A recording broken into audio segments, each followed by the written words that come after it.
Start. सभापति महोदय, मैं इस सदन में एक महत्वपूर्ण विषय पर चर्चा करना चाहता हूँ।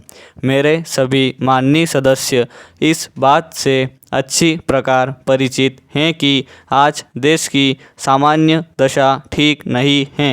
देश में बेकारी दिन प्रतिदिन बढ़ती जा रही है और उसको रोकने के लिए सरकार की ओर से कोई ठोस कदम अभी तक नहीं उठाया गया है।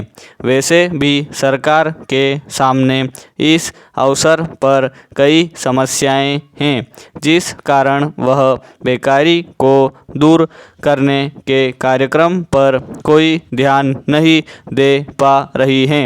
यदि यह भयंकर समस्या की ओर सरकार ने यथा समय ध्यान नहीं दिया और बेरोजगारी को दूर करने के लिए कोई निश्चित कार्यक्रम नहीं बनाया, तो देश का बेरोजगार वर्ग क्रांति के रास्ते पर बढ़ सकता है। यदि वास्तव में इस देश में इस प्रकार से बेरोजगारी के विरुद्ध क्रांति हुई तो सरकार को बहुत बड़ी कठिनाइयों का सामना करना पड़ सकता है। अतः मेरा सुझाव है कि सरकार को जल्दी से जल्दी इस समस्या की ओर ध्यान देना चाहिए। बेरोजगार वर्ग के लिए ऐसा निश्चित कार्यक्रम बनाना चाहिए कि वे समय पर अपनी योग्यता के अनुसार रोजगार प्राप्त कर सकें।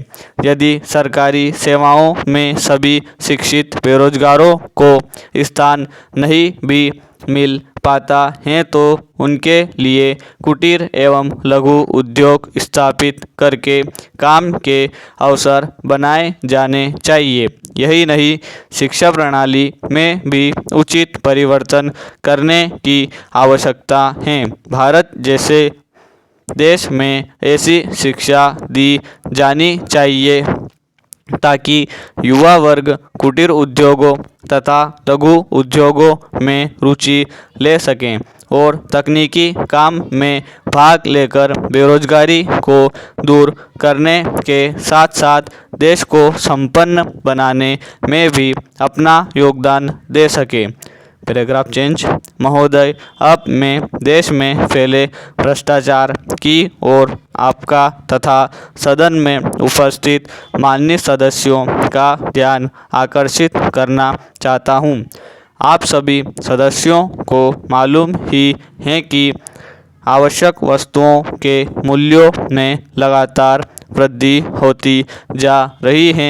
मूल्य वृद्धि के इस दौर में सरकार की ओर से कोई विशेष नियंत्रण नहीं रखा जा रहा है।